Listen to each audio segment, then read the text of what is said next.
It's funny how one sentence can completely upend your life. I want a break. Those 4 words from my husband, Mark, started me on a roller coaster journey that I could never have anticipated. As I dove into a web of deception, betrayal, and cunning schemes, I realized that some games are far deadlier than they appear.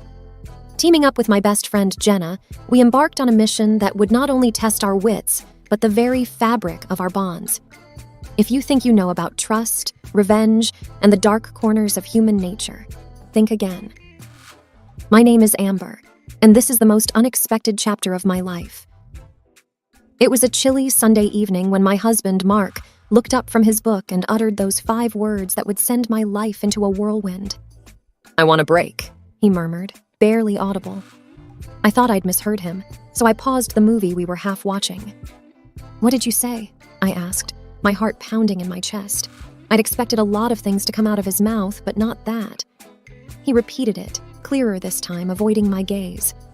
I said, "I want a break." The air in the room suddenly felt denser. My mind raced with 1,000 thoughts. Why? What's wrong?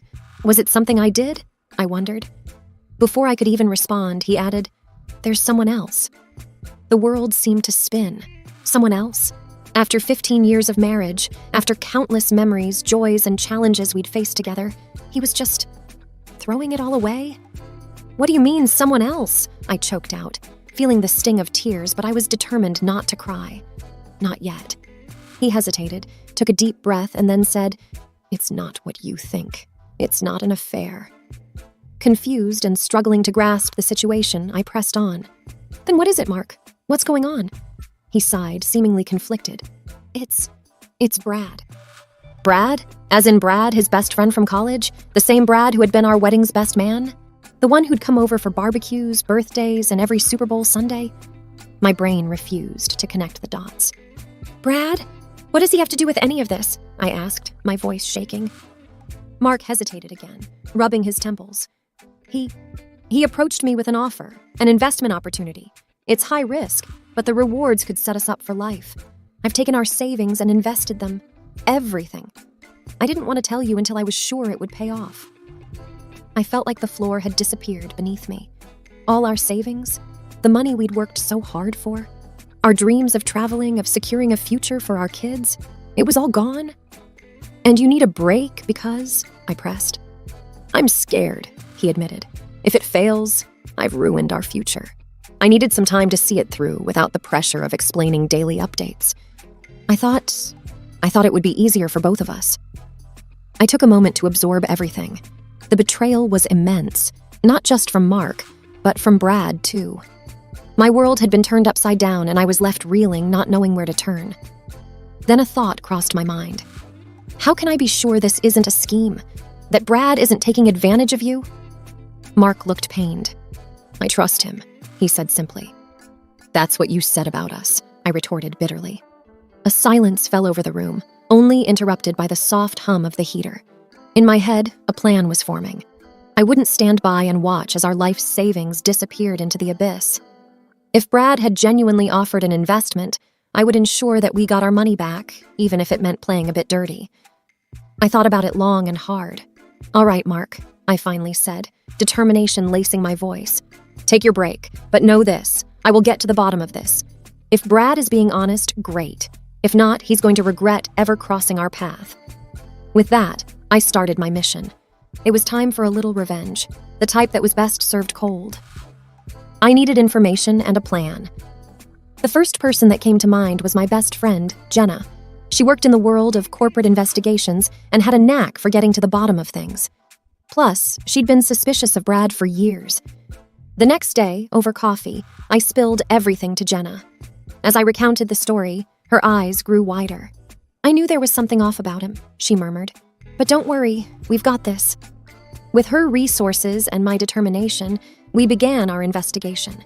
We started by looking into the investment opportunity Brad had mentioned, a new tech startup aiming to revolutionize some segment of the digital world.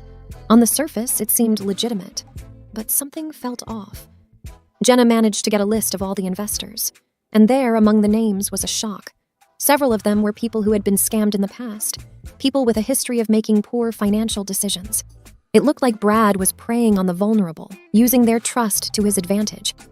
But how was he benefiting? Jenna dug deeper and found that a mysterious offshore account was linked to the startup. Every time an investor put in money, a percentage was siphoned off to this account. The breadcrumbs were leading straight to Brad. I was livid, not just for Mark and me, but for all the innocent people Brad was taking advantage of. It was time to confront him. But Jenna had a different idea. "Why not play him at his own game?" she said, a mischievous glint in her eye. I was intrigued. "Go on." Jenna's plan was genius. Using a pseudonym, she'd reach out to Brad, expressing interest in investing a substantial amount. The catch? She'd insist on meeting the team behind the startup and seeing the operations firsthand. Brad took the bait. Within days, we had an appointment set up at their office, which turned out to be a rented space in a high-rise downtown. Disguised and with hidden cameras, Jenna and I entered the building. We were led into a posh office where a visibly nervous Brad greeted us. He introduced us to the team, a group of young folks who looked just as uneasy. As Jenna questioned them, it became evident that they had been hired for the day. The more we prodded, the more the story unraveled. The prototype they showed us was nothing more than a generic app, and their business plan was filled with buzzwords and no real substance. Finally, unable to take it any longer, I confronted Brad. Removing my disguise, I watched as recognition, then panic, flashed in his eyes. "I knew you were a scammer, Brad," I hissed, "but I never thought you'd sink so low." Brad tried to bluster his way out, but with the evidence we had, it was game over. Jenna discreetly passed the footage to the authorities.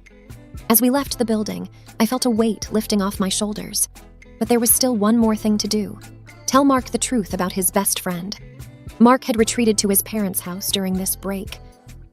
I hadn't spoken to him since that Sunday evening, but with everything I had discovered, it was time for a conversation. Driving to his parents' place felt like the longest journey of my life. The evening sun cast long shadows on the road, and my thoughts were a tumultuous whirlwind of anger, sadness, and resolve. When I arrived, Mark was on the porch. He looked drained, shadows under his eyes hinting at sleepless nights. As I approached, he stood up, and the weight of our shared history seemed to hang in the air. Before he could speak, I handed him a tablet, where Jenna had compiled all the evidence. "Watch," I instructed. The color drained from his face as he realized the extent of Brad's deceit. The person he'd entrusted with our life savings was nothing more than a con artist. I can't believe it," he whispered. "How did I fall for this?" A myriad of emotions welled up inside me, but the overwhelming one was compassion. Yes, he had betrayed my trust by not consulting me, but he too was a victim. I took a deep breath. "We're in this together, Mark. Always have been. Now let's figure out how to fix it." The following days were a whirlwind. The police, armed with the evidence Jenna and I had gathered, raided Brad's home. They found stacks of cash, falsified documents, and enough evidence to put him behind bars for a long time. The media caught wind of the story, dubbing Brad the trust betrayer. As for the other investors, they were grateful for my efforts in exposing the scam. Many had invested even more than Mark and were facing financial ruin. Together, we started a support group, navigating the legal quagmire and helping each other cope with the emotional fallout. The courts froze Brad's assets, and while it was a lengthy process, most of the investors got a portion of their money back. It wasn't everything, but it was a start. Mark and I, amidst all the chaos, started couples therapy. We delved into the issues that had led to that fateful decision, and slowly, the chasm between us began to close. Trust, once broken, is hard to mend, but we were both determined to rebuild. Just as life seemed to be finding some semblance of normality, there was a twist I hadn't seen coming. I received an anonymous letter in the mail. The handwriting was unfamiliar and shaky, but the message was clear. "You think you've won, but this is just the beginning. Brad was a pawn in a bigger game. Be careful, or you might just lose everything." A cold shiver ran down my spine. Was this some cruel joke, or was there more to Brad's scheme than met the eye? I immediately called Jenna. "We missed something," I said tersely. Over the next few days, Jenna and I dove deeper. Brad had been in contact with someone codenamed the Puppeteer. Through encrypted emails, they had communicated extensively. The Puppeteer was the brains behind the operation, while Brad was just the face of the scam. The more we dug, the darker things became. The puppeteer was linked to various shady dealings worldwide. They had a reputation for being elusive and had never been caught. But why target me with that letter? It didn't make sense until Jenna made a shocking discovery.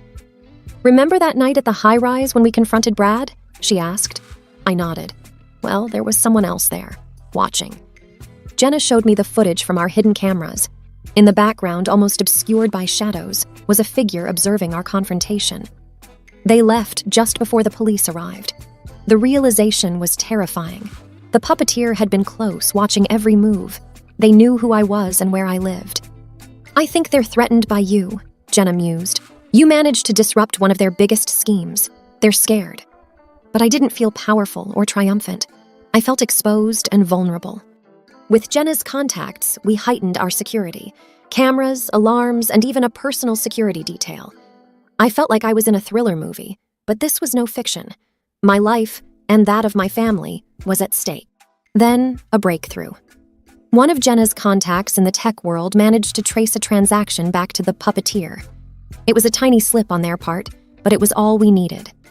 We discovered their real identity. Clara Bennett, a former Wall Street genius who had turned rogue after a personal tragedy. With her intelligence and resources, she'd masterminded various schemes, defrauding innocent people of millions. Confronting her wouldn't be easy. She was careful, always 2 steps ahead, but Jenna had a plan. Jenna's plan was audacious. It involved playing Clara at her own game, using deceit and strategy. "The only way to catch a snake is to become one," Jenna said cryptically. We started by leaking fake information about a supposed multi-million-dollar investment opportunity. The bait was designed to be irresistible to Clara, a tech innovation that promised to disrupt the entire industry. Jenna had connections with a couple of actors who posed as the inventors, giving interviews and showcasing their invention. Sure enough, within days, we got a bite.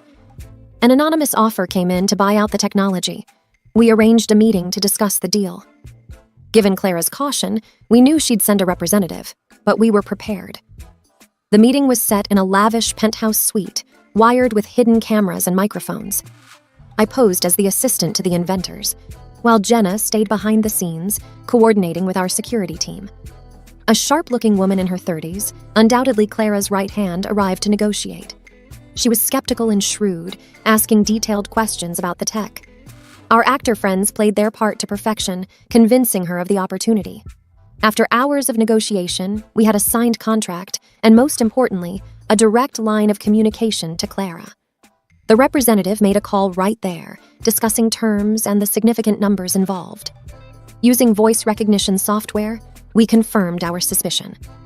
Clara Bennett was on the other line. Over the next few days, we staged a series of accidents, causing delays and increasing the pressure on Clara. We wanted her to get involved personally. And then, the moment we had been waiting for. Clara requested a face-to-face meeting.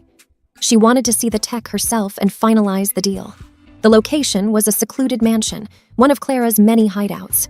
With our security detail and local law enforcement hidden nearby, Jenna and I walked into the lion's den. The atmosphere was thick with tension as Clara, a tall, imposing woman with piercing eyes, greeted us. "I have to say, I'm impressed," she began, her voice dripping with condescension. "But did you really think you could fool me?" For a moment, my heart sank. Had she seen through our ruse? But then Jenna stepped forward, pulling out the signed contract. "Actually, Clara, we did." The room erupted into chaos. Clara's guards tried to intervene, but they were no match for our team. Within minutes, Clara was in cuffs, the weight of her many crimes finally catching up to her. The aftermath was intense. The media went wild over the story of Clara Bennett's capture. Mark and I appeared on numerous talk shows telling our tale. Our bond, which had been so strained, grew stronger than ever. The threat of Clara and her schemes was finally over. And while the journey had been harrowing in the end, love and persistence had triumphed over deceit.